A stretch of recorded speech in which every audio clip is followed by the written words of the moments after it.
News for કાઠિયાવાડમાં આપનું હાર્દિક સ્વાગત છે। હું છું હિના। જૈન ધર્મનો પ્રભાવ વધારવા અને સમગ્ર દિગંબર જૈન સમાજને એક મંચ પર લાવવાના હેતુથી શ્રી મહાવીર જન્મ કલ્યાણક મહોત્સવ સમિતિ અને શ્રી આદિનાથ દિગંબર જૈન યુવક મંડળ દ્વારા ભવ્ય રથયાત્રા આયોજન તારીખ 10/4/2025ના રોજ કુંડલપુર નગરી વલ્લભ સદન રિવરફ્રન્ટ અમદાવાદ ખાતે કરવામાં આવેલ છે। આ રથયાત્રા પૂર્વ અને પશ્ચિમ વિસ્તારથી નીકળીને પાલડી 4 રસ્તા ભેગી થશે અને ત્યાંથી કુંડલપુર નગરી વલ્લભ સદન રિવરફ્રન્ટ આશરે સવારે 10 કલાકે પહોંચશે અને ત્યાં ધર્મસભા યોજાશે અને 10,000થી વધુ જૈન ભક્તો એકસાથે માંડીને ભગવાન મહાવીરનો જન્મ કલ્યાણક મહામહોત્સવ મનાવવામાં આવશે। બ્યુરો રિપોર્ટ રણજીતસિંહ સિંધવ, અમદાવાદ।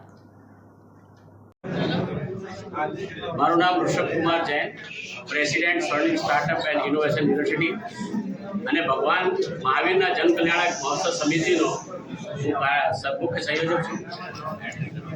ભગવાન મહાવીરનો જન કલ્યાણક 56 મંદિર દિગંબર જૈન સમાજના 56 મંદિરો ભેગા મળીને એક સાથે ભવ્ય અને વિશાળ અદ્ભુત રૂપે મનાવવાનું આયોજન કરવામાં આવ્યું છે, જે 10 એપ્રિલ 2025ના રોજ અલગ અલગ મંદિરોથી ભેગા થઈ બે રથયાત્રાના રૂપમાં રિવરફ્રન્ટ, જ્યાં કુંડલપુર નગરી, જ્યાં ભગવાનનો જન્મ થયો હતો એવી કુંડલપુર નગરીમાં ત્યાં રથયાત્રા આવશે। સંત શિરોમણી આચાર્ય શ્રી વિદ્યાસાગરજી મહારાજના પરમ શિષ્ય મુનિ શ્રી અજીત સાગરજી મહારાજ અને યશમતી માતાજી એમના સત્સંગ સાથે એમનો આશીર્વાદ અને સાનિધ્ય આ કાર્યક્રમને મહોત્સવને મળશે। 5 ભગવાન આવશે અલગ અલગ વિસ્તારમાંથી અને 5 ભગવાન અને મહારાજના સંઘ સાથે કુંડલપુર નગરીનું ઉદ્ઘાટન થશે।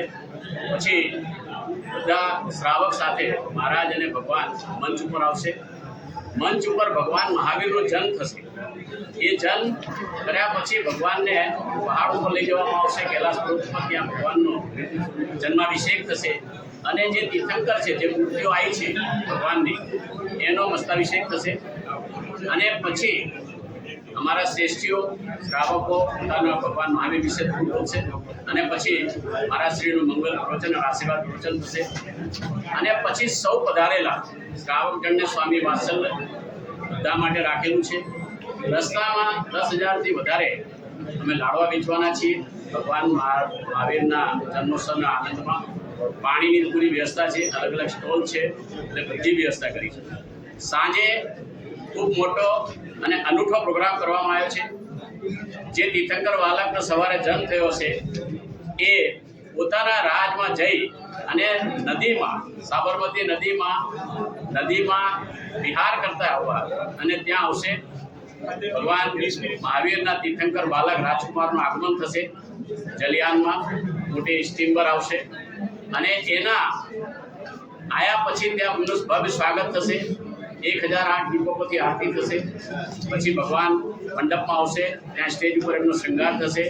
શૃંગાર થયા પછી પાલના ઝુલાવવામાં આવશે અને એ પછી એક ભવ્ય વિરાટ કવિ સંમેલનનું આયોજન કરવામાં આવ્યું છે, જેમાં ભારતના પ્રસિદ્ધ કવિઓ પધારી રહ્યા છે, જે જૈન ધર્મ, સમાજ અને રાષ્ટ્ર માટે પોતાના કવિ સંમેલનનું આયોજન કરશે।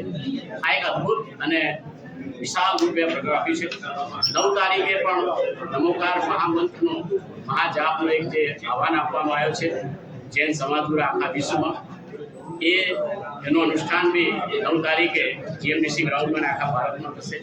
માનનીય યશસ્વી વડાપ્રધાન શ્રી નરેન્દ્ર મોદી સાહેબ પણ આવવાના છે, આપણા લોકલાડીલા સીએમ સાહેબ પણ આવવાના છે, એમનો ડેમોન્સ્ટ્રેશન કરવા માટે નવકાર મંત્રથી શું થાય, નવકાર મંત્રમાં કેટલી સિદ્ધિ છે, કેટલી શક્તિ છે, કેટલું ચમત્કાર છે, એ બોલવાની સાથે શું બોડીમાં ચેન્જ થાય છે, એનો live demonstration Adinath foundation Shri Adinath Digambar Jain મંદિર લાઈવથી થવાનું છે। સાંજે 7:20 એનો મહારાજ જીરવાણી બધા ચેનલ ઉપર લાઈવ થશે। આ પ્રોગ્રામ છે અને ભવ્ય રૂપે એક થઈને અમારા જૈન સમાજ એક થઈને પ્રોગ્રામ કરી રહ્યા છે અને આપ સૌ પધાર્યા અને અહીંયા કર્યું એના માટે આપું છું। આપ અમારા કાર્યક્રમનો પ્રચાર કરશો એવી અમારી અપેક્ષા છે। આદિનાથ દિગંબર મંડળ અધ્યક્ષ ભગવાન મહાવીર જન્મ કલ્યાણ સમિતિનો કાર્યદર્શી તરીકે મેં કામ સંભાળ્યું અને આ પ્રોગ્રામ ભવ્યતાને રૂપે કરવા રૂપે બધા સમાજ બંધુઓએ અમદાવાદના 56 મંદિરોએ ભક્ત વિશાળ યાત્રા જોડાશે એવી સંખ્યા 10 જણ સાથે નિર્ણય લીધેલો છે. ભગવાન મહાવીરની અંદર એક રથ જે રજત રથ છે એને સાથે શ્રીજીને લઈને અમદાવાદની નગર ભ્રમણ કરીશું અને ત્યાંથી ઉદલપુર વલ્લભ સદન પહોંચશે. રથયાત્રામાં 50 થી વધારે ઓપન જીપ અને ડીજે જેવા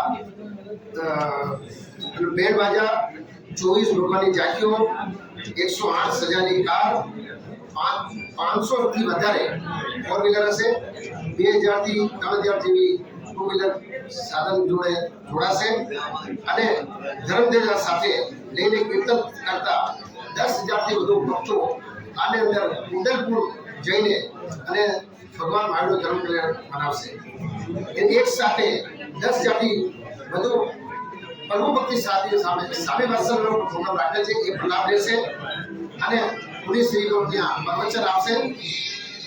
ભગવાનનો જન્મ કઈ રીતે થાય એની વિશેષ કાર્યકર્તા એ કરવાની છે અને એક મંચ ઉપર અમદાવાદના બધા સમાજના દિગંબર સમાજના ધર્મપ્રેમી બધું શેઠજીઓ બધા ભેગા થઈને આનંદ ઉજવશે અને સમાજ બંધુઓને બધા અમારી વિનંતી કે આ ધર્મ લાભ લેવા માટે બધાને વિનંતી છે અને આપ શ્રી મીડિયાઓને અમારી વિનંતી છે કે આ ધર્મ ધજા બધાને જનજાતિ જનજનને પહોંચે એવી આશાથી હું આગળ